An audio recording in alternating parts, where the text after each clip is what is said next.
Grab your beverages and turn up your interweb. Solving the world's problems 12 ounces at a time. It's Dudes and Beer.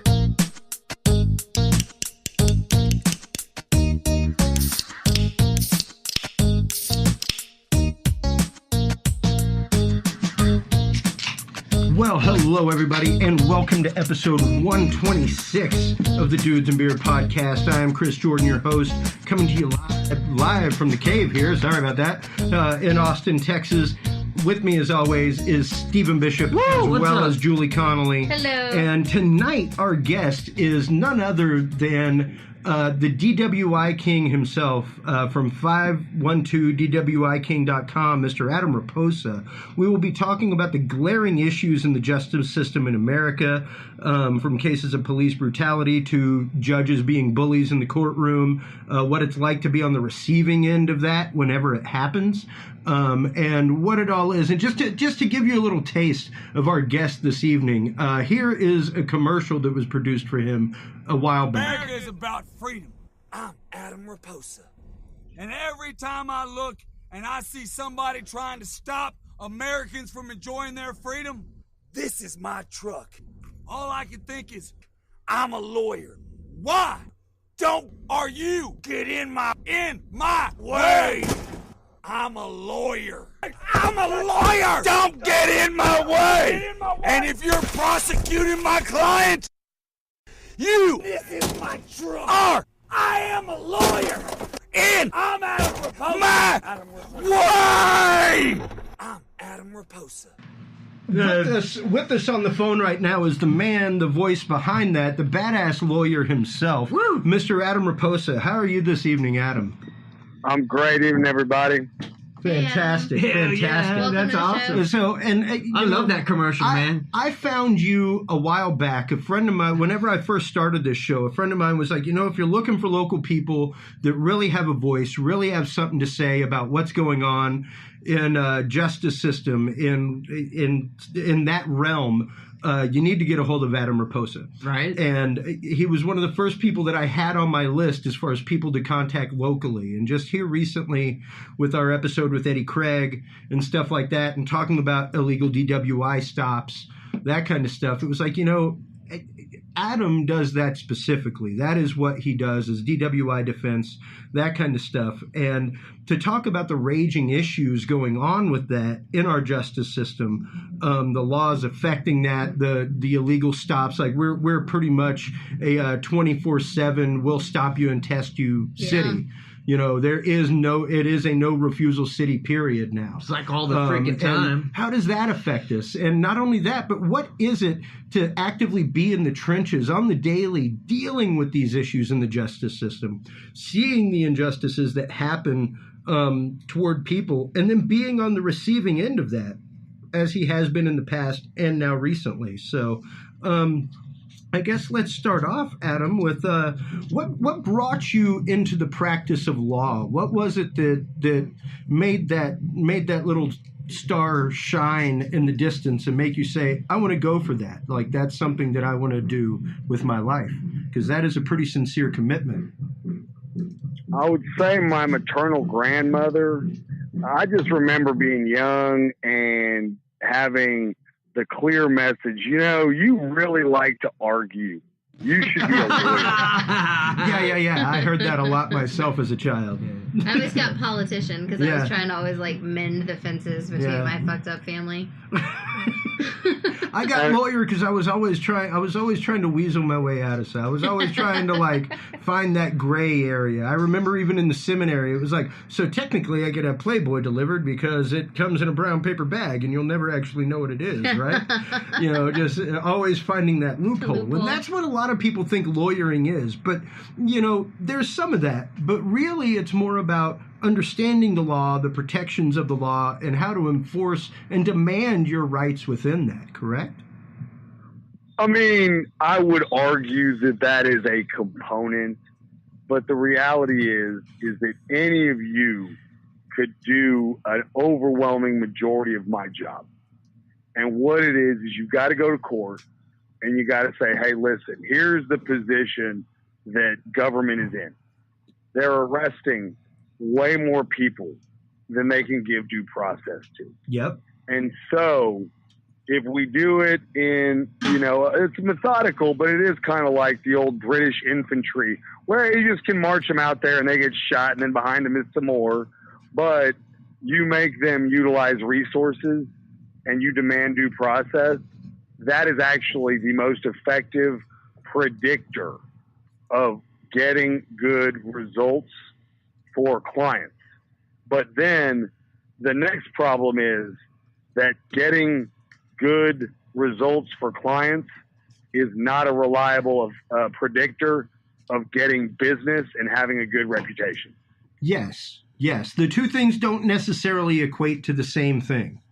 And it is an odd industry. It is a very convoluted industry, being a lawyer. I mean, there's different types of lawyer. You in specific, I believe, correct me if I'm wrong, but it's more DWI cases verge more on the criminal law than anything else. Oh no, I do. I'm not going to say exclusively, but as close to exclusively criminal as you can get. Yeah. I do have a few car wreck cases that I do for old clients, and people call me up, and I'm happy to help out with that. Sure. But no, criminal is what I enjoy because it is, the highest stakes that there are. Yeah, quite literally. And I mean, even myself, whenever I was caught in possession in Houston and ended up on 2 years, man, I had zero record. I had maybe a traffic ticket in my life that I just paid. And yeah, when I got railroaded, like I ended up on 2 years probation. I ended up on paper. They almost didn't even let me move into my apartment in Austin whenever I moved here. Damn. And I had served my time. I had gone through it. They had dismissed all charges against me. Can I tell you something? Go ahead. And this is something your average person doesn't know. And that my belief is, if you went in there and you said, I want to represent myself, I want a jury trial, and I want jury sentencing. I want the jury to do my sentence, and I'm going to ask for a fine only. I'm going to say, I don't deserve jail time. I'm sorry, but the state is the one bringing us here. I'm just, demanding my due process, which I hope you don't hold against me. And you qualify the jury on the exact question that I am now embroiled in, which is who here feels like they could never consider the minimum sentence, like a death penalty, but in reverse? Yeah. And if you did that, if you had done that, you could have gotten a deal for take an 8-hour class and we'll dismiss it. Yeah. And you know what your biggest liability was? The lawyer? Yeah. Your lawyer. Yeah. Your lawyer was your biggest liability. Yep. And it was literally a process of and I understand. Have, like, a state lawyer? No, I did not. I paid a lawyer and I paid him decent money for my case. I mean, I didn't have a crazy bond. It was a first offense that I was probably going to get probation anyway, but the fact is, because of the fact that it was possession within a school zone, that was a state jail felony of 10 years, Which period. Is bullshit, because that's just when they happen to pull you over. Yeah. Like they happened to be casing the neighborhood for crack and heroin sales in a school zone, and I got pulled over at like 3 a.m. Damn. And I was like, no, I don't have anything in my car. Feel free to search it. And they searched it and found some stuff that belonged to a basis. That almost costed you a lot. It's like, hey, still did, right? Like, what am I supposed to do here? And so I ended up getting arrested and going away and, all that kind of stuff. And they wanted to get me for 10 years on the state jail minimum. Jeez. It's dead serious, honey. I'm not even joking. The problem is I'm white and poor, you see. Had I had the $10,000 to just pay the fine, it'd have been no problem. Yeah, see you later. No harm, no foul. Yeah. See you later. But because I didn't have $10,000 to just pay the fine, I then had to go through what, like my sponsor told me later, was the system. The fact that they aren't going to lose money. At the very least, the state's going to break even. Now, that is a very valid point. Yeah, and it's the same as a gambler's system. When a gambler says he has a system, it means he's going to go in there and he's going to walk out with his money at least. Damn. He's not going to lose money. Well, it's the other side. It's not the gambler, it's the house. Yeah, The house has a system. exactly. Right. Exactly. And, you're somebody out in the trenches dealing with this every day. How often is it that you run across cases of police not gathering evidence when they should?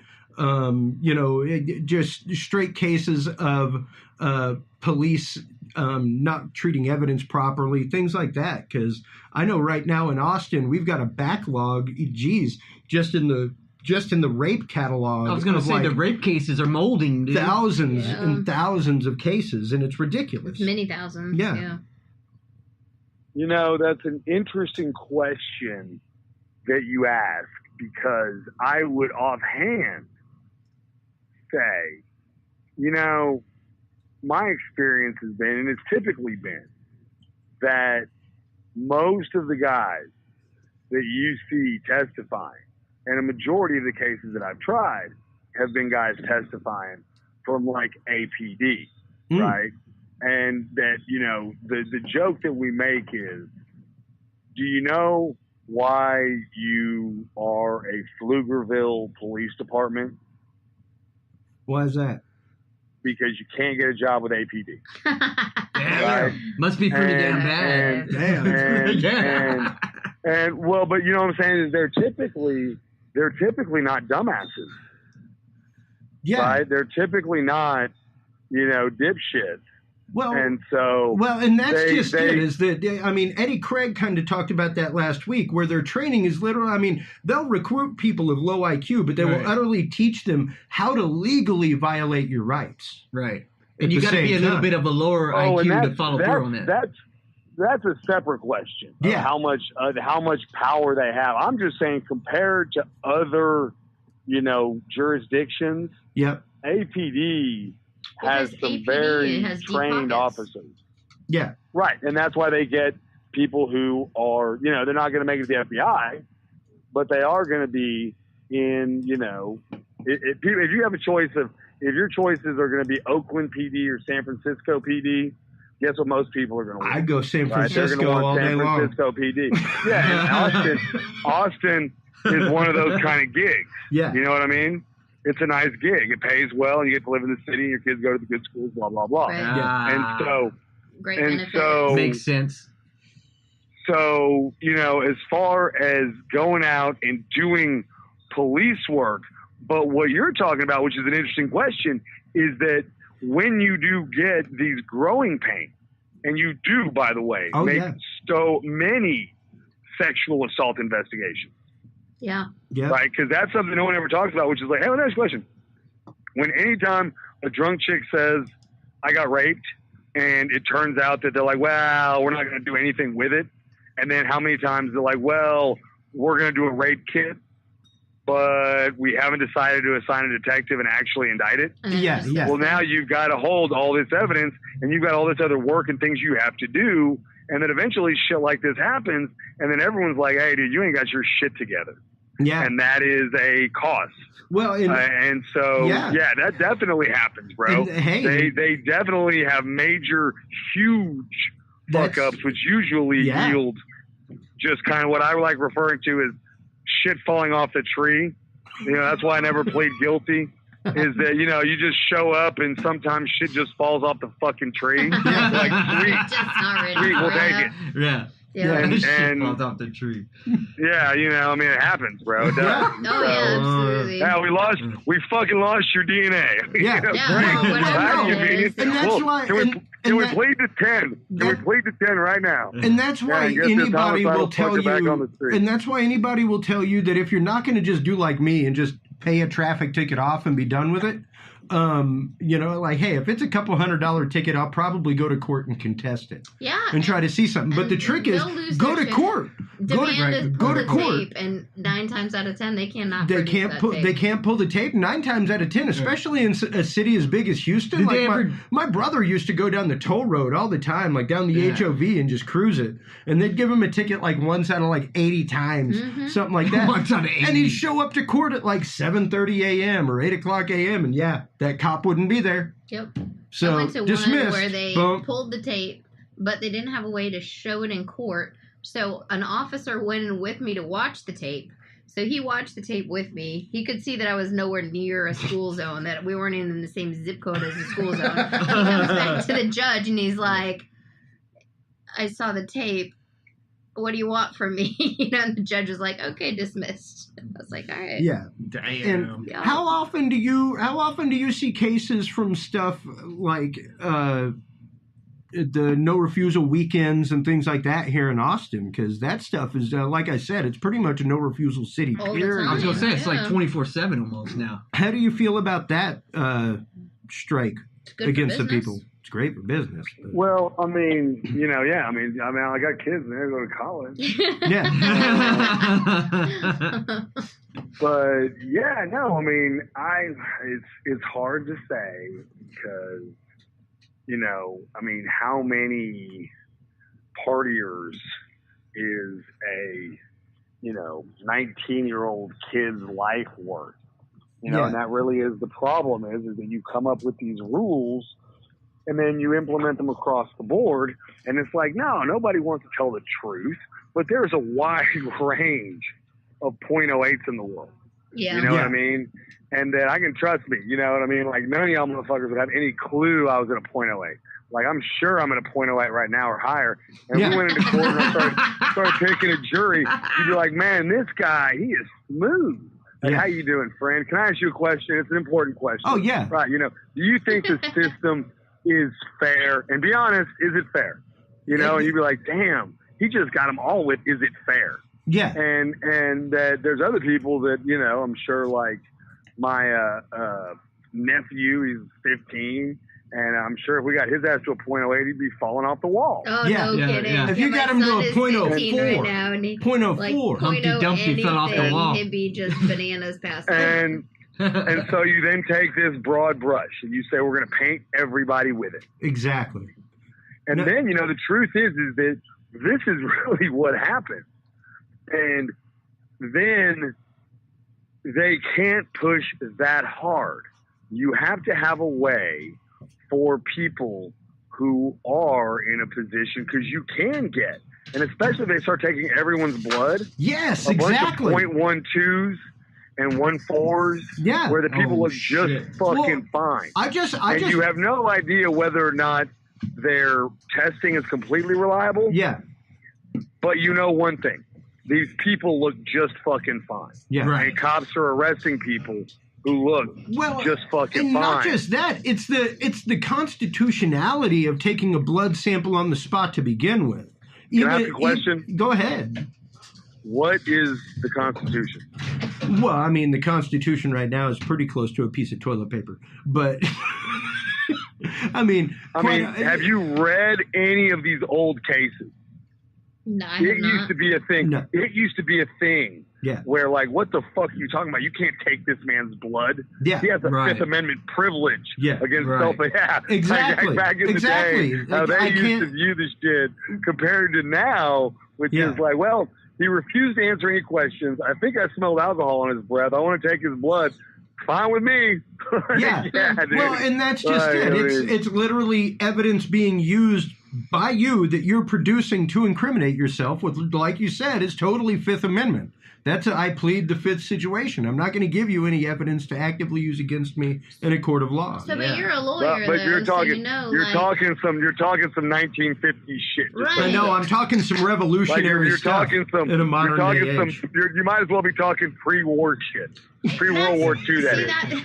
I agree with you, because Back when they today, honored that shit. that shit's not going to hold water, right? No, and that's the whole That's- thing. yeah, is that's it what like, he's should, getting though. at. Right That's now. what he's getting But at. right now. Should it all hold water? of- I mean, that's the problem. Is now you're mixing questions of, I guess, Ethics? moral and ethical significance What? in with reality. What? We're mixing ethics into the law? Yeah, What no, are you and that's talking and that about? there's only one thing. Well, You know there's what a the color of constitution and then justice there's is? law. Please. From a lawyer's point of view, explain to me what justice is, because so many No, people so you have know a what the different view color of of justice. justice is? Go ahead. White. Green. White's a good answer, but green. Oh my that's God, Johnny green and white. Cochran. That's like the best. Johnny Cochran said That's it. that. That's it. And Like that's the point, is that you're going to create, Yeah. powers don't exist in rules. powers exist in writing exceptions. Yeah, no doubt. Yeah.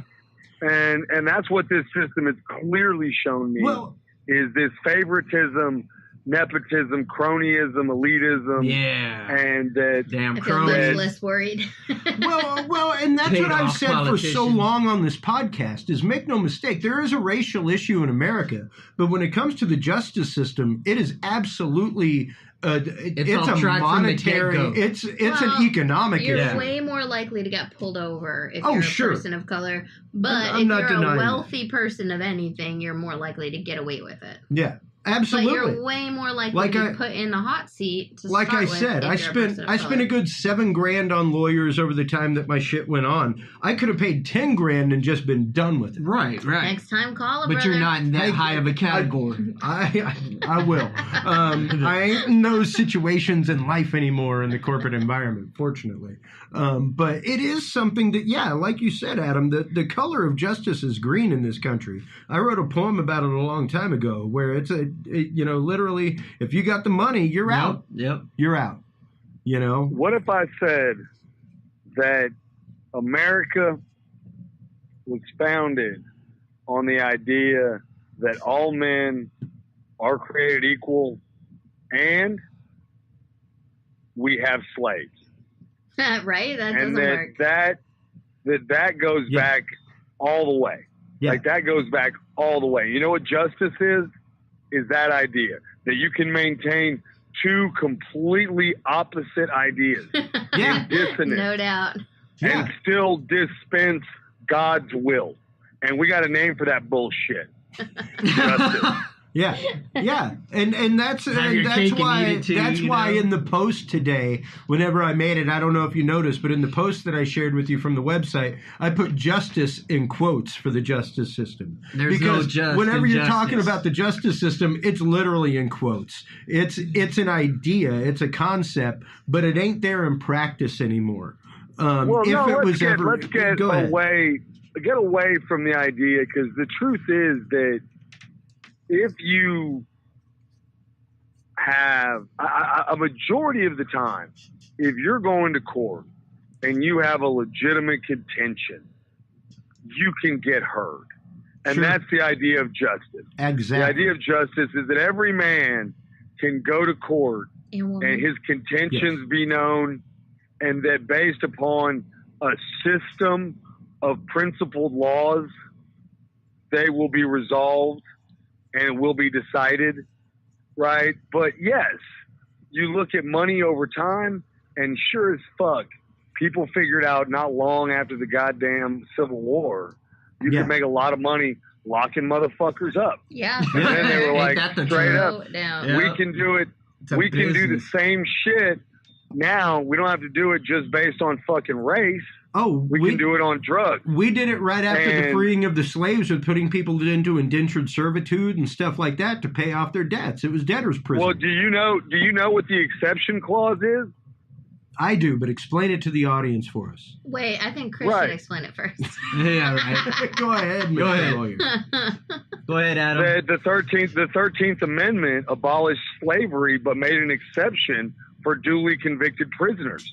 Slavery was just fine if you were duly convicted. Exactly. Which means you created a labor market, which is exactly what the empirical data supports from the time after Reconstruction. That's right. And the actual military left the South, that you just saw the same kind of spike in mass incarceration that you're seeing now. Well, and it's just about cheap labor. Well, and it's exactly the situation that goes on in the movie Shawshank Redemption, where he gets the road contract from the dude to have the prisoners come in and lay the road Perfect down. example. You know, stuff like that. And that was rampant in the 1910s, 1920s, all over the place. And it's still, now it's much more converted to the fact where quite a few prisons are self-sufficient, where like they make money they like off actually their farm goods. And stuff. It's crazy. And it's good, but at the same time, we still have this mentality with prison where we put people there for absolutely fucking nothing. Yeah. Well, like even me with a simple possession charge. A simple possession charge. I am not a repeat offender. It's not a rehabilitation. They don't do a rehabilitation. No, they don't that's unheard of, but that's what it was supposed to be, right? Well, Rehabilitate. in theory, and that's just it. It's like if you don't consider somebody rehabilitated when they come out, and they're treated still like a prisoner. They're still based upon what they already did, that they already served time. Yeah, like, geez, OJ just got back out. Yeah. I mean, you're still being good God, judged on that. Let one dude sell something on eBay, and I swear he's going to go nuts again. But that's the issue as well. And like Adam was saying a while ago, especially with these documentaries coming out on Netflix, something I am not a proponent of is the media in a courtroom. They do not belong in a courtroom because they actually spin things to the point of somebody being guilty. They can have somebody already guilty before the sentence, man. by the court of public. The jury doesn't see that. Well, on occasion, jury members do see headlines, man. Have a guilty person already before they're done. Much like the case that was. All right, well, let's can we pull it back? Go ahead. All right. Yeah, you're 100% wrong on the idea that they should not cover a trial. That is the most important thing. The media should have absolute access to trials. I'm running for office, and I would say that any court proceeding can be a matter of public record. However, the law they have in France, which I do think is very important, is that you can't perp walk a motherfucker before they're convicted. Exactly. And that you cannot show a person in the media in a certain way, but you can talk about the fact they're accused. Yes. But here's the point, is if every single fucking proceeding in my case had been videotaped, like if everything that I had done had been videotaped, it'd be a totally different issue, man. Everybody, well, I don't know that anybody would watch. And that's the hard problem. I'd watch. When you're bombarded, well, I don't mean by anybody. I mean enough numbers to make a difference, to make them sweat it. Right. Absolutely. And that's the whole thing about it, is that's where the power resides. Yeah. And let's get down to the real topic, which is obviously brainwashing. Well, it's the court of public opinion. It's the court of public opinion. Once you dominate the message, you dominate the reality. Exactly. No matter how fucked up it is. Yeah. Yeah, once you control the paradigm of what people are thinking or how they view facts, even. Like, I actually made for these guys, I brought not only, like, the last 9 articles that were written by the Austin American-Statesman about your case, which we'll get into here in a minute, but I also broke that down into a timeline that actually showed nothing but the facts. He's not. He's lying. I'm just kidding. He totally did. Yeah, like I am that particular with this kind of stuff because quite literally the facts are totally different. Whenever somebody starts referring to past things, whenever somebody starts referring to other stuff, that is not the facts of the case as or what are being handled right now. That has nothing at all to do with what's being handled right now. You know, this is the fact of what's going on. And the truth.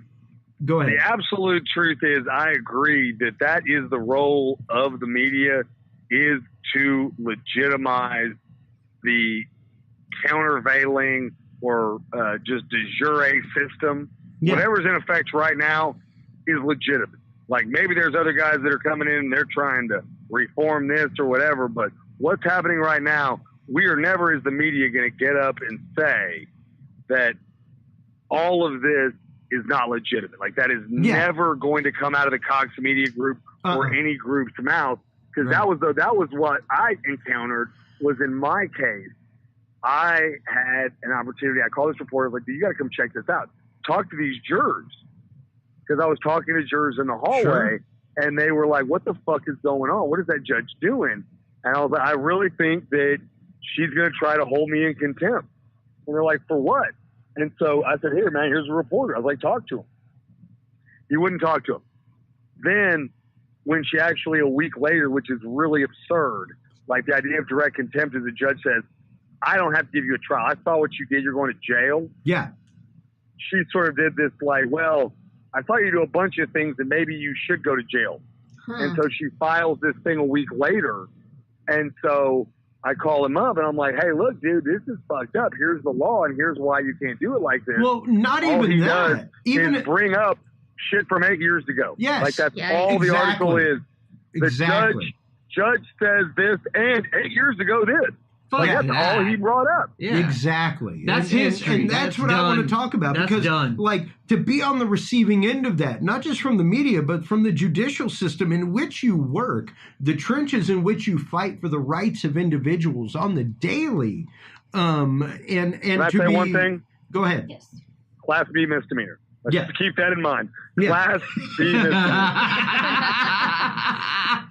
Exactly. But Triple Nice. felon, what? I like that. You know, Nice. it's one of those Yeah. that when it does happen, like it did happen to you in 08, and the judgment came down in 10, that you actively lost license, or were suspended rather, for 3-year 3 probation. years, Yeah. and that you served 10 days out of 90 in jail. And what I love is the fact, like I said earlier, on your website, you state factually, I believe in your case enough that I am willing to go to jail for you. You know, and it's not even your case. Like, that's the whole thing, is it's just like everybody, like just the system as we sit here. If you get a DWI, 'Cause, it's hey- like, hey, bro, you know, you can show your dick to a kid, and the law will give you an opportunity to keep that off your record. But heaven forbid you go out and get a DWI, and Yeah. MAD and all these other lobbies that Yeah. just made Right. these fucked up laws. Yeah. Then I'm like, I don't care every fucking case. We'll try every fucking case. Oh, we lost. Okay, well, let me pay some. This guy's never been in trouble. He pays taxes. And unlike all these other fucking assholes, you know, and if you do that, the state runs out of resources. Exactly. But you know what? It's like Chuck Norris's tears that cure cancer. Chuck Norris. Well, no, you know what I'm saying? Like, Yeah. you know, Chuck Norris never shed a tear. Well, you're never going to get a defense bar who looks at it that way. People will become lawyers because they're not smart enough to be fucking doctors. Then they become criminal defense lawyers because they can't make real money as civil lawyers. And so they just show up looking for easy money, which is just laying down. Yeah. And that's the majority of these motherfuckers. Well, and I'm not even going to deny, because quite honestly, like I still have my lawyer in my phone from my situation. But I'm much more inclined to keep your ass on my speed dial than him. Yeah. You know, No, and it's and you just one of should- you those, still like should. the day I had a lawyer, it was one of those, like, he will be speed dial 99 on my phone.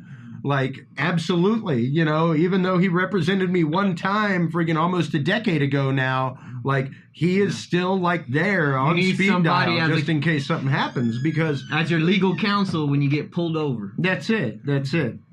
And, you know, you really do have to learn how to protect your rights, how to stand up for your rights. And the fact that you, like I said, state on your website, like, I am not afraid to serve jail time for the cause of your case. No, and that's just what is coming. I mean, let me ask you, did you see about this guy? I don't know what crazy ass Hunter College or, you know, some New York school, but this dude's over here arguing with some students and basically just tries to tell them, like, you know, I don't know if you know this, there's just going to be a whole lot of cops getting shot. And Yeah. I think y'all look like the motherfuckers that are going to be the cops getting shot. Just so you know, like, this shit's coming. And, like, people in, you know, quasi-legitimate positions of authority are now talking about this unraveling. Yeah. And it's just so untenable. I mean, that's the whole thing that's so laughable, is that, to me, it's very, very simple. Wealth has concentrated over time. And that now, in the past however many years, it's just taken this exponential leap. You know, I don't know if it's military technology. I don't know what it is, yeah. but it's fucking happening. And, like, other motherfuckers are saying it. It's not just me. Like, Yeah. people from fucking Harvard and MIT, they're all saying it's an oligarchy. Yeah, Whatever. it's an oligarchy, it's man. fucking Yeah. clear. Yeah. It's pretty fucking clear. Absolutely. They tell fucking the government what to do. They tell everyone what to do. And they run the fucking show. Yeah. Yeah. For And sure. that, yeah, and then when you see that, that's what Vote I believe Halliburton. creates. No. Yeah, right. Don't Lord vote for Halliburton. Yeah. Halliburton. I'm And just saying that's the concept. Yes. It is. Don't I do fucking that, couldn't listeners. agree more. You could say I vote could Koch not agree brothers, and more. you could win. Oh, yeah, You could they're say just vote as Koch bad. brothers, and you win either way. Yeah. No. Yeah. And They're then, scissoring and right then now. with that, people just still, because of their brainwashing, have to believe the system is fair. Yes, like, they exactly. cannot walk out. And it's just an economic function. How terrible There's a few other things. If you don't believe that, like what's that? How shitty is it for the people that don't have the resources who also then acknowledge that the system isn't fair? Like they've got no recourses. No. But that's what I'm saying. You know what you can do? You can go out and kill a motherfucker. You can go out and get crazy. And that's just what I'm saying. Is we are not natural advocating violence, Definitely people. don't do that. No, I'm not. I mean, I know what you mean. I'm just saying, like, natural numbers and math. Yes, like, I'm if you with look at once wealth gets too concentrated, guess what happens? Oh, yeah, revolution. Motherfuckers don't have nothing. They start fucking off the motherfuckers that have everything. Yeah, totally. And so the goal is how gently can we approach that? Like, how can we just get right up to there without losing our shit? Well, and that's the goal. And that it's, I don't think, going to work that effectively. I'm looking at the world right now, and I'm like, uh-oh. Buddy, I don't think y'all got your shit together. I know you think you do. I've got some questions about whether you're going to pull this shit off. Y'all managed to fuck it up in 200 years. I have espoused for the longest time, not just on this show, but before this show, and this show's been on for 2 years, that what is coming in America and what is happening in America is it definitely has some racial ties to it, but it is utterly and totally class warfare. And it's what happened. Like, go back and look. Man. Go back and look at what happened to the people of India. Go back and look at what happened to the people of Africa. The same thing. They separated into tribes. They separated into different parts. Say what you want, but it's still going to be a little bit classist because there's a lot more white people with the resources. That's what I'm saying. Is that it's much more a class warfare than it. There's going to be some race involved. I think it's racist on the cop level, and then in the court is the other level. When you get down to true demographics and sheer demographics, the fact is the poverty line runs just about equally across all races. Just about. And that's amongst immigrant population, everything else. And that unfortunately makes up much more than a third of America. The lower class of America, the working class who are living below their means, living in a monster of debt right now, being told to consume, being told to do this stuff because that's what it is to be American. It all boils down to the green. And that's why I laughed earlier when you said that you would consider me a communist. But actually, that's a pretty communist thought, come to think of it. Because I do believe that stuff. Like, oh my God, just the consumerism of us to begin with drives this whole monster. And it drives this whole beast. And like Adam was saying, just the fact that it doesn't affect just the courts. It affects the media. It affects the way that the media covers stories. I like Adam's idea on the media should be there, but I think they should be responsible on how they report it also. Well, and that's just it. I don't, like I said, I firmly agreed with what he said. The rules because that France uses... Because if they throw some fucked up headline where it already accuses somebody guilty... Well, no, it's the fact of they show a perp walk. Yeah. When they're saying... And they don't even typically use alleged. They use suspected. They use suspected. Alleged would be the proper term, but they don't even use that nice term. Yeah, they need to be told what the not They say suspected, which means well, at least they've kind of gotten on board with the fashion now that a lot of times people are allowed to wear suits to court. Is that kind of what you were talking about, Adam, with the perp walk? Well, no, just saying that when people have been arrested and they haven't been tried in France, you're not allowed, it's a law. Yeah. To use photographs, even though people can be transported in handcuffs. The French police can, use handcuffs.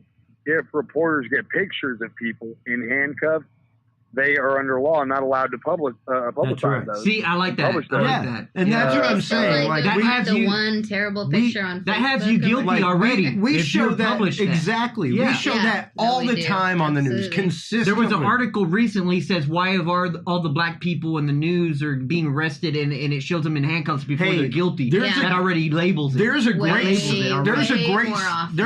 song by Waylon Jennings that started a now banned show called The Dukes of Hazzard that sang about, band is on TV. Where? Brian watches it. Sweet. Nickelodeon Let me know where. At night, man. Nickelodeon at like 3 a.m. Still Martha. But yeah, I mean, like even it talks about they're always showing my hands and not my face on TV.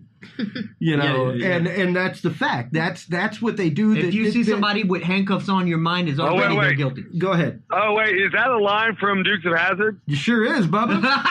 Oh, that is all. No, because I know I'm a good old boy. That's it. I know my mama loves me. I had that on a 45 But I didn't know. literally when I was I didn't young. know. A I mean, I 45. knew there were other verses. I didn't know. They all never show my face, only my hands on TV. But that's awesome. Yeah, I'm going that's to find that. Absolutely. That is badass. Yeah, that's the part that you don't really hear on the TV show, but that's part of the because actual it's not song. on there. That's why you don't really hear it. They're always showing my hands and not my face on TV. You know, like they don't show my face. They show me as a criminal. They don't show what I'm actually doing. You know, And boy, how that applies today. and it's absolutely true because I mean, and as someone who was involved in the media, not just the alternative media, but the mainstream media when I lived in Maine, it's the Mainstream. right? It's the fact. You like that. It's the fact of like you're gonna follow the story that your sponsors tell you to follow. Like if they toe a line, you're towing that line. That's just how it works. Yep.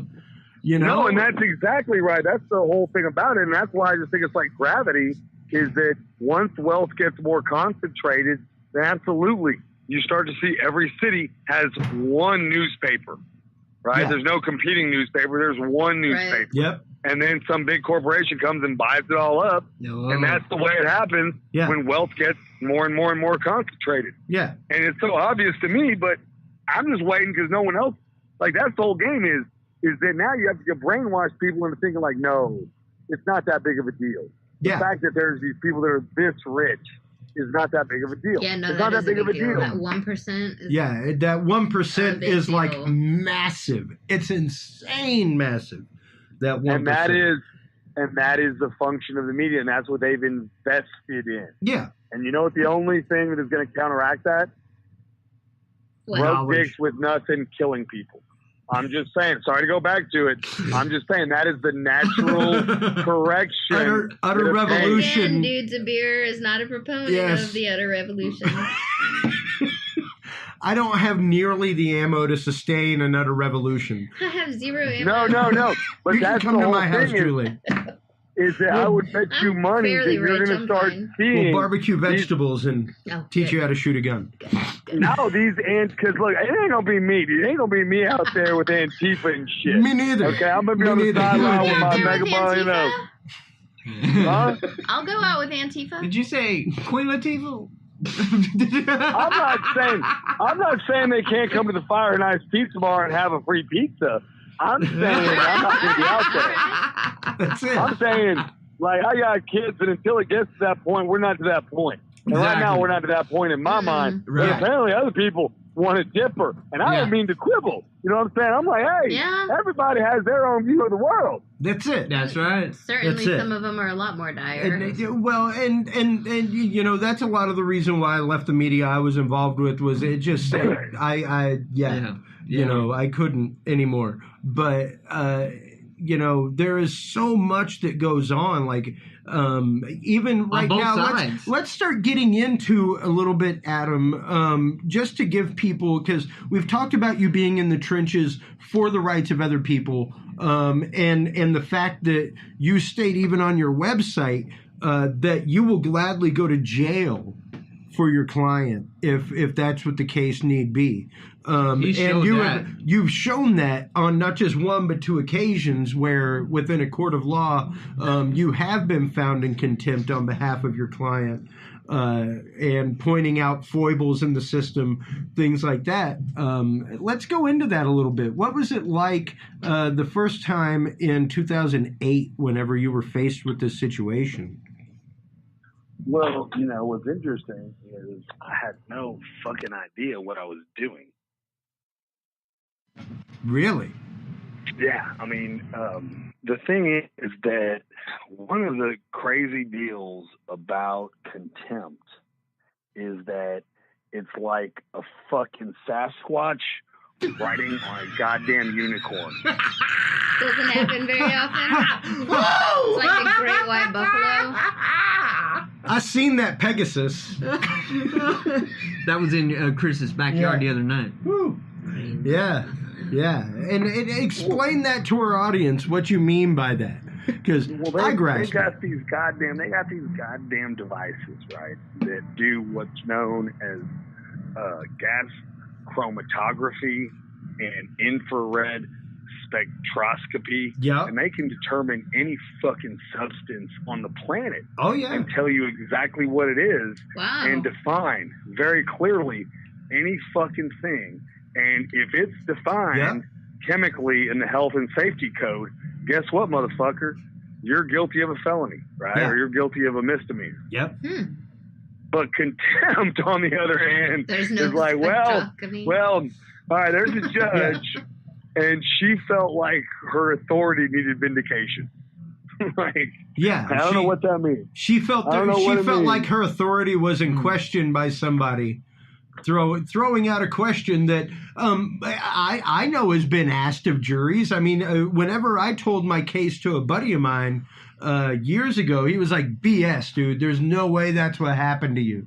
No way. And then he went to jury duty one day, and literally the DA came up and started asking the jury, like, would you be willing to convict somebody on the case that they were found with less than a gram of cocaine in their car? No. And, should they even be asking that? They should get the state jail minimum of 10 years. No. And See? he was like, "You're crazy. You can't even get high off that." They asked me that about a pound or. They were wrong on their own self. So they dismissed him, and like I told him, good for you, dude. You tainted that entire jury with facts. Mm-hmm. You tainted them with facts, and not a damn one of them is useful to that prosecutor at that point.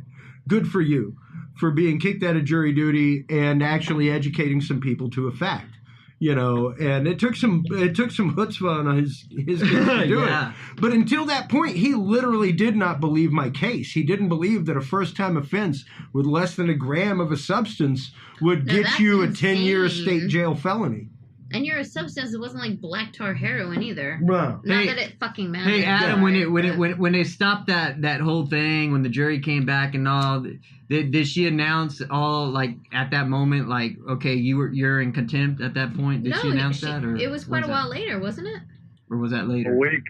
Oh, Yeah. a week. Oh, That's a week. crazy. Yeah. I was gonna say, if she said that or whatever. Yeah, because she dismissed the jury that day. Yeah. Correct?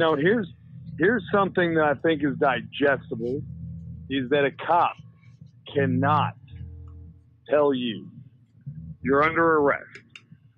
I don't know what for, but I'm going to figure it out. Yeah. You look shady as a motherfucker. That's the most fucked up shit I've ever heard. No, there has to be a specific charge. Now, granted, they could say that you're under, like, custodial arrest. Right. Or something like that. Without any kind of charge, but they can't say that you're under physical arrest. There's no way, and that's what we were talking about with Eddie Craig last week. Like if you're crazy. Was custodial arrest is the fact that they're just holding you. They don't necessarily have, like, evidence against you. They're just holding you until they do some investigation, some preliminary investigation. Figure out something. Different states have different rules. Some states it's 48 hours. Some states it's 24 hours for a custodial arrest.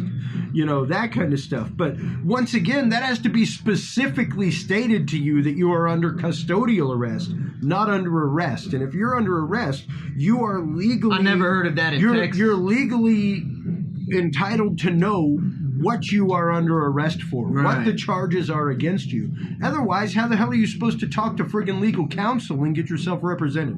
Well, the distinction, Chris, right now recognized by law is that you can be detained. There you go. Thank you for the distinction. But they're not gonna be able. I haven't seen, and I'm not saying this hadn't happened, but you really can't take someone to the jail. Yeah. You pretty much have to be under arrest. Right. To take the ride to the jail. Yeah. That makes sense. Now, it doesn't mean they can't sit there and say, no, you're not under arrest. You're just being detained. Yeah. So you don't have a right to talk to a lawyer. Yep. So when don't you have a right to talk to a lawyer? Because we were talking about that last week, and the guy that was on it was like, when you're have a detained lawyer with you. When you're detained, you get one and phone call. when the ACLU gets on their horse. But like, let's say I get pulled over for running a red light. Can I call a lawyer right at that minute? Right. The officer will tell you no. And that's And legal. then if you, But it's your right. and then, and what I'm saying is, if you refuse to do it, which would make you such an outlier. You know what I mean by outlier? Yeah. Yeah, 99.99% of people would never have the balls to stand up and be like, fuck you, I'm calling my lawyer right now. Right. Yeah, right. But let's say that I did that. If you did, then they would dismiss your case because you were an outlier. Oh, okay. It only becomes a problem when that kind of behavior is normal. That makes Yeah. sense. Yeah, because as long as So you're it's the in my outstanding interest that other case people don't amongst know? as long as you're the outstanding case amongst the other 85 in the docket that Right. day. And that's one reason why whenever you hire a lawyer like I did or like Steven did, like they're going to keep deferring the case. They're going to keep deferring the case in hopes that the day that your case hits court, there are like 25 other more important dockets on their table than Yeah, that. and then they Yeah, can 'cause just be they're like, saying oh, And they're Mine like, oh, why the hell is this dude even in front of my bench today? Screw him, man. Let that go. Let me put it in perspective, Chris. Go ahead, please. Is that for me, like the work that I do is like if I could somehow go backwards, right? And have every single motherfucker from like 82 on, like all across the country, every single fucking dope case. Not guilty, jury trial, maximum sentencing. Drain your resources and look at his family and say, hey, sorry, but listen, we got a bigger war to fight. Yeah. Like, I know he probably could have come home, but fuck that. But that's not the way it works. Yep. Everybody else is like, let me limit your exposure. Snitch on your buddy. Give them all your contacts. Do everything that makes their job easier to put you in prison, which is what's happened. And then it's just a pendulum based on how much can we afford to spend. We can put as many motherfuckers as we want behind bars at any fucking point. And most of them are going to be black. Yeah. Well, I mean, and that's the what cops we signed up for. Even the cops that pulled me over were like, you've been very cooperative. You've been really good tonight. Like, I'll make sure and reflect that in my report, and I'll come to the court case and say that. Like, yeah, okay, dude, I was there. You weren't there. That's what the fuck? good cop. That's the good cop. You know, and that's where it's literally the fact of, like Officer Eddie Craig said, rule number 1 is shut up, rule number 2 is shut up some more, and rule number 3 is keep shutting up. And the good cop is just as bad as the bad cop, if not worse. And it is a travesty in the justice system to know that this kind of stuff happens all the time. Let's get in a little bit more into your case and what's been going on with just like I said on your Facebook post the other day, the utter travesty of the fact that like a judge that held you in contempt recently tried a contempt trial for you. Yeah, like, how does that How happen? is that even possible? That's fucked up. Shit, man. Well, you know, what's interesting is that the law, I believe, is really unsettled. And what I mean by that is, again, the Sasquatch unicorn bullshit that no one knows what the fuck they're doing. Well, but the whole thing is that contempt is supposed to be a judge saying, I saw your direct contempt. I saw you do that. Right, and you were contemptuous So towards guess what? the court. You get a jury trial? Yeah, no, you don't get a jury trial in a contempt. You know where you're going, motherfucker? Yeah, that's You're before just a going to magistrate. jail, right? Like Where you going? immediately. You're going to jail. Yeah. And you know what I can you know what I can say? Basically nothing. Nothing? Yeah. No, the judge. You know what the judge can say? What? Exactly what you're going to jail for. Yeah. You know why? Why? Because she witnessed it, or he witnessed it. Yeah. That's true. It has to be done in the courtroom during a proceeding. Or 8 days later, apparently. That's fucked up. That judge was the determination of everything then. Well, sure, And because like that's their whole deal, but they shouldn't be able to wait 8 days. So then, after, this is what the law says. A judge, after you get a bond, right? You know why you get a bond? Yes. Because you're in jail. Yeah, exactly. And then you get a bond. That never happened to me because the judge never put me in jail. Yeah. Where were you? What? Just Wait a minute. hanging Yeah, out? where'd you go? Oh, because it was 8 days later. Yeah.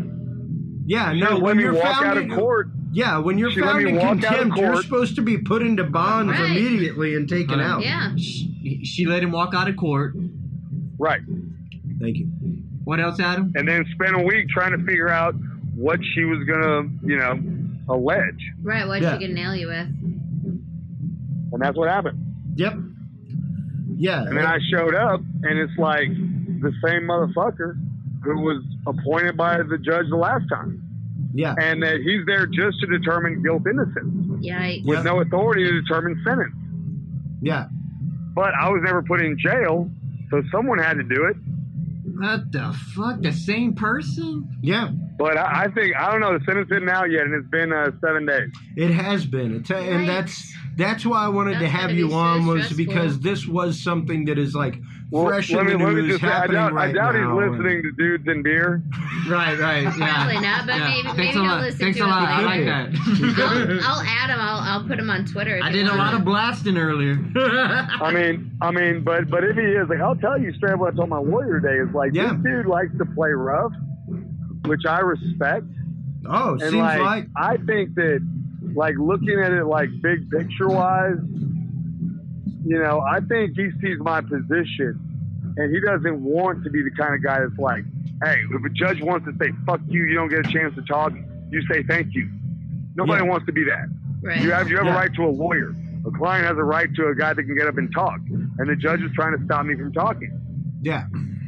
Yeah. And so well, and we got not a little just hot, that's we very got a little counterproductive. snippy, but not just that, but like by the timeline that Yeah. I wrote down, there's also the fact that like the DA tried putting a restriction against you and your defense attorney at a rate of $450 an hour that you were preparing for cases against this.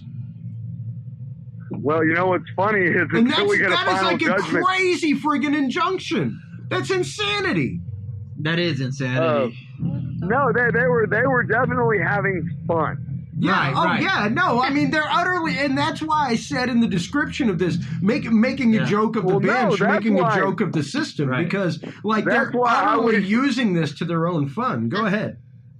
I wish that some legitimate fucking news outlet would do some freedom of information to figure out how much money they spent on this shit. Right? Right? I mean, there's no way it's not 20,000. Right. I think it's 50,000. Well, I bet you spent more money on the cowboy boots and the capri pants. Than 50. Yeah. well, and much like I was stating about Tell them they owe you. about the gentleman that I know that was a defense lawyer that was representing somebody from the cartel, things like that, and ended up with being charged with laundering money by the federal government for his mere fee for representing somebody in the court of law.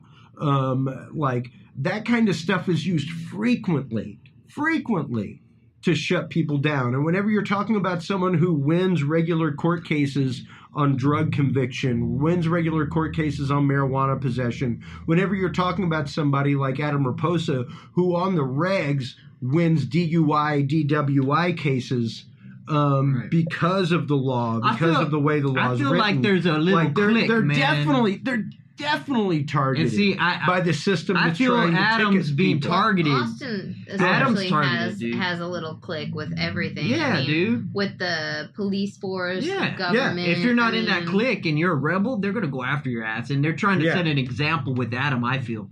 Yeah. Well, And- I'm sure because Adam, no offense, Adam, I'm totally team Adam, is kind of anti what they are about as Yeah. much as people want fair representation and the reason for legal representation. Adam is the guy that is out defending people who have gotten the DWIs, which is how the city makes money, Yeah. since Yeah. Austin kind of operates on a separate Well, plane than a let's- lot of the state does. Let's make no mistake. I mean, there's a good reason why a lot of people would not like me, and that I would tell them, and this is true, is that the average lawyer makes it hard for me to do my job, Indeed. right? Indeed. Because I look at cases like, hey, what can I do and make you work and fuck with you that has some monetary value, and that in exchange for just saying, fuck it, I'll cop to a plea, you're going to give me something substantial because you're going to have a real savings of not having to get ready and go to trial. Yeah. Right? Yeah. And so I'm always just looking for an opportunity where they're like, nope, because that's why DWI is so great. If they say DWI conviction, I don't care how fucked up you are. Okay, jury, let's go. Yeah. Nice. It's so simple. Because you can have a jury trial and have Is a it jury too hear your late for case. you? No, I'm in And the then- middle of mine. Can you get a jury? I mean, I don't even have a court date yet set, so I think so, maybe. I mean, Sorry, I didn't mean to. I'm cut not you the off, Adam. expert. I'm not the expert, but yeah. Yeah, I'm sure you have plenty of time. No, and that's the reality is that you can spend a year more, 2 years, Yeah. and you can do so many things as a defendant to basically do your probation on the front end and then go in and say, I want a jury trial, and I'm going to have the jury do my sentencing, and I'm not going to ask for probation. I'm going to say, look, I've already done enough, and I'm just going to come and rely on your sensibilities. And you know what? I've done it 100 times, and the juries, they never fuck these people. So Yeah. why are you fucking pleading guilty? Oh, because you're fucking in on it. You're Right. too fucking dumb or too fucking scared or too fucking lazy. Either way, I don't fucking respect you. And that's kind of been like 12 years of that. Yikes. Right? So yeah, they don't like me. They do not like me. Defense lawyers typically, because I will tell them when prosecutors say I'm unreasonable, it's because they compare me to you, but you're fucking weak. Like that is a Yeah. common conversation. I'm a lawyer. And that's yeah, dude. I totally made you into sound bites on my effects channel. You damn right. Because it's absolutely I'm a true. lawyer. It's absolutely true, and it's the fact of you have to stand up for that. You have to make that stand because if you don't, It's my you, brand. You will be Hell bullied yeah. by the. You Your will brand's be bullied fucking by the awesome, system. dude. And that's just For it. real, From, Adam. from the day I first saw that commercial here in town, I was like, I want that guy on my show because that guy is all about what I'm about. Yeah, we watched that commercial so many times. Quite a few whenever Julie first got here, and I was like, this is somebody I want on my show. And I found you, and I looked you up, Yeah, and we Chris- started talking, and Oh, yeah. yeah, Chris showed me, I think, the video, and I had to watch it, and then I was like, It's wait a my minute. truck. I said, wait a minute, this guy in the that best. in the car. yeah. That the guy in the car is Chad Holt. And I was like, dude, that's my friend right there. I know Chad Holt, you know? Well, and the fact is, you know, amongst lawyers, amongst defense lawyers, things like that, you really do have to be doggedly about it. You have to chase after the fact that your client's rights have been violated in some way. And even quite honestly, like with the lawyer that I paid for, who was apparently really great in the Houston system, stuff like that, who will remain nameless, I didn't see a whole lot of go get 'em out of it. There was a whole lot of delay of court case. There was a whole lot of waiting for it. And then whenever it happened, it was like, oh, well, this is kind of what's happening. And it's like, really? Okay. And you know, not many people understand that whenever it comes to defending themselves for trial, whenever it comes to defending themselves against a DWI, DUI in Texas, stuff like that. What are some of the things that people need to look for that the court system is trying to exploit amongst the regular person, Adam? I mean, all I'm going to say is I think most people would serve themselves to demand a jury trial and hire a lawyer with a history of litigating jury trials. Yes. I mean, that is just fundamentally the only thing you have is the ability to bring in, 6 or 12 people from your community and just talk to them, about your situation. Yeah. And having a lawyer that does that routinely is someone who can say, look, if you want to avoid going to court, then you need to be able to say to the state, here's what I'm willing to give you. And you get some meaningful negotiation. But other than that, you get just some dude, well, the state says you can have this, Yeah. and that's it. Like, Yeah. I don't want that. Yeah, well, and I mean, it was even the case with mine where it was like, okay, you can do anything with your job except be anywhere that liquor is served. Yeah, which makes it totally prohibitive And it for was you like to do your job. you saw me, you saw my business card, right? Like I run sound for bands and clubs and weddings and What the fuck? mitzvahs. That's my job, like, dude. It's pretty hard for me not to be where liquor is served. Me too, but it's not my job. I wasn't even here on a DUI charge. Like, so why are you that's restricting me in that nonsense way? whatever. And that That's kind of stuff is there all the life. time, and it's there as a point of negotiation. It's there as a point of, like Adam said, that if you have the money to pay the fine to begin with, you're good. And that's where the money comes into it. Yeah, if you can pay enough for anything, I mean, it never shows up later. Adam, as we get ready to close out this episode tonight, if there were 3 pieces of advice you could give somebody when trying to A, retain a lawyer, B, deal with the situation like a DUI or possession charge in their life, what would you tell somebody to do? Well, my question, if I was, to have somebody say, in Washington, I would ask, how many trials have you had in the past 2 years? Okay. And I would write them all down, and then I'd go make comparisons, and I would, to me, I think raw statistical data like baseball pitchers and shit like that, like how much shit have you faced, and that's just what I go off of. And I like lawyers that go to court all the time. Absolutely. I like lawyers that are constantly sitting there asking questions. It's to get somebody tuned up on a fee and then to go negotiate a deal and then be like, hey, that's a good deal and thanks for the $20,000 is something that it's just not what I do. I do a very different business model. Yeah. Yeah. And I like lawyers that do what I do, which is I will go to court on any case and try the case, no additional fee. I love trying cases. I try a bunch of cases every year. And if I get your case resolved in 20 minutes, you know why? Why? Because of all the shit I already tried. And I want my full fee. Totally. And that's the deal. That makes sense. And that's because the deal. You're still like And giving it's either going to be a trial or 20 minutes or somewhere in between. Doesn't matter if it's how much it is. You want me to ride? Let's go. Yeah. And that clients understand it. It's very clear communication. So if you're seeing somebody who doesn't try a lot of cases, you're probably going to see somebody who does a lot more negotiating. Well, I saw on your webpage today that you also do work with the fee schedule. So while you do charge a certain amount, it seems like you are willing to work with people as far as what they can afford and then kind of spread it out. And that's always the funny thing is that people have no idea how long it takes. Like if you actually act like you want a day in court, you'll be there for the rest of your fucking life. Exactly. Exactly. They string that out for friggin' ever.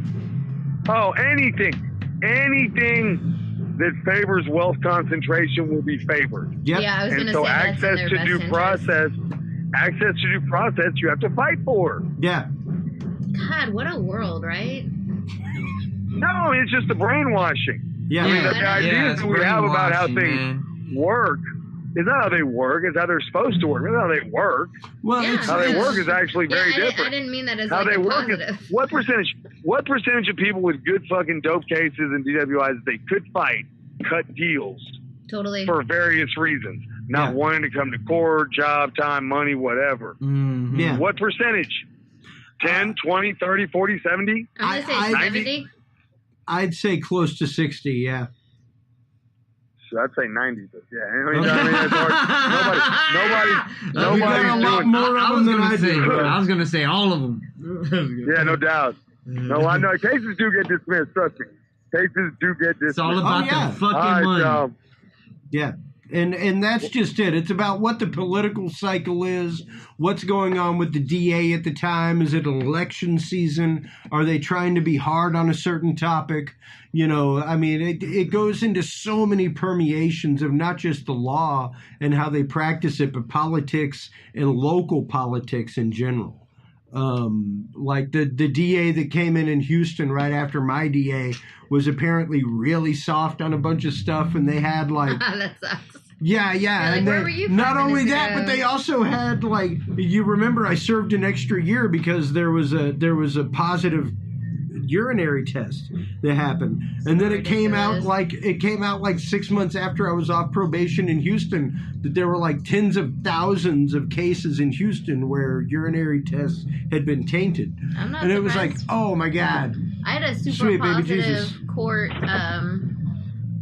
verdict because Oh, yeah? the judge was really racist, and the person that was totally in the right had an ineligible, like they couldn't say the judge couldn't say her name in court, and he just found for me, and it was just Wow. yeah, because he was just so racist, and he was like, Julie, I like your name, you're good, and that was the end of it. And then even after the trial was over, he had me come up and talk to him about the business that clearly there were problems with because I was in court, but he wanted like my input because I had a nice Anglo name. Wow. Yeah, so that really worked out well for me. Yeah.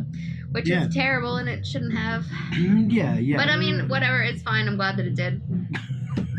But it's not fine. Do you want him to reverse that for you? The reverse would have just been like another little bit of money. Like I still had to pay some money. Right. So like it's okay. I'll pay the extra. And how often, I mean, you're dealing right now with what you dealt with in 2008 to 2010. There was a 2-year gap between your actual conviction and your sentencing last time for contempt of court. What do you feel is going to happen to you this time? I mean, it's the same judge, which is absolutely ridiculous to me. I can't understand how that is even happening, that it's the same friggin' judge. Conflict of interest, man. Get her out of here. Get us a new one. But what do you feel about it? Where do you stand on it right now, Adam?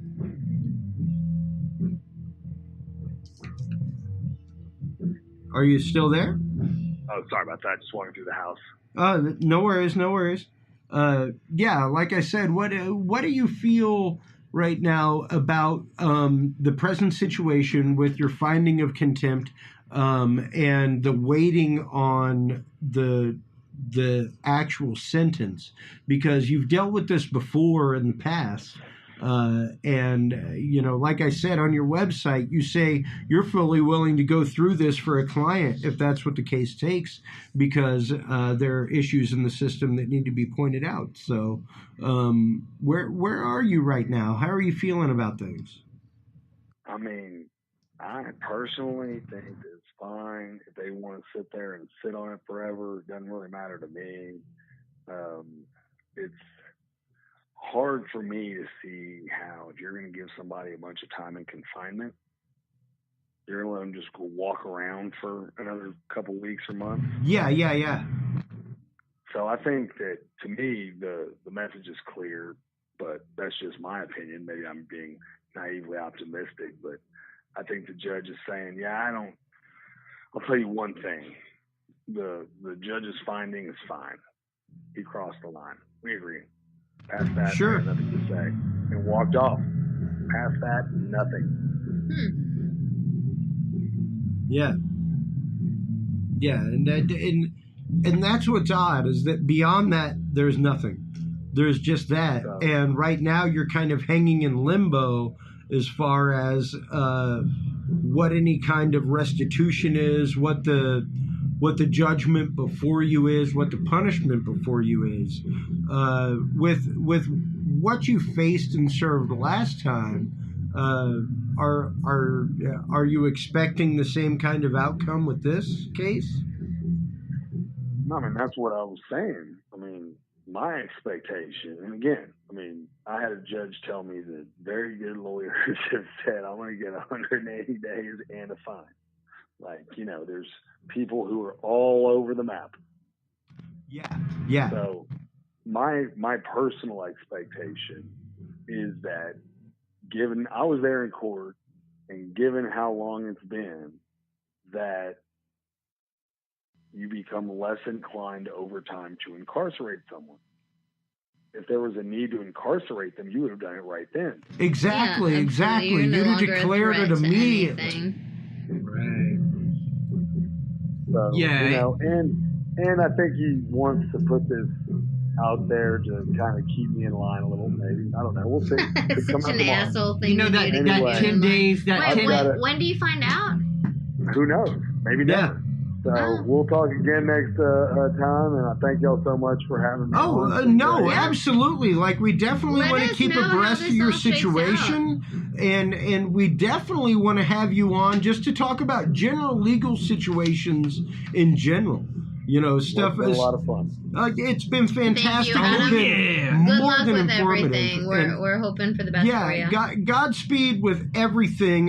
Where can people go to attain your services? Where can they go to have Adam Reposa represent them as a lawyer in court and take care of their rights without them being properly violated by the court of law? Now, you have two different deals. You have the 512 DWI King, which is my website as a lawyer. But also remember, votereposa.com. I am going to be in an epic That's right. political contest. Yes, when is That's that? right. Very quickly. What is that? When is that? Who knows? The beautiful thing is that the incumbent, who's been there for a long time, who we don't have to get into much beyond the fact that it just seems to be not doing an effective job Yeah. and Yeah. facing a criminal indictment. Oh my God, like probably, 15 charges or something, right? but they're all getting dismissed. Yeah. Yeah. Oddly enough. No. And I think I know the lawyers on the case, and I think that the DA has always failed to investigate, and that they have just created What a this surprise. misperception. Just this quagmire. So you got And you now they drinking a wanted to beer say- on your page. They just want to say that Drinking a beer is we not a discovered- crime. We've discovered new evidence. You didn't discover anything. You just finally, went to talk to people and did shit. This has been known forever. Yeah. This has been in government records. Yep. And so I think she may run again and win, which means that everything that I've been saying ever since is all going to come to perfect fruition in the House District 46 race.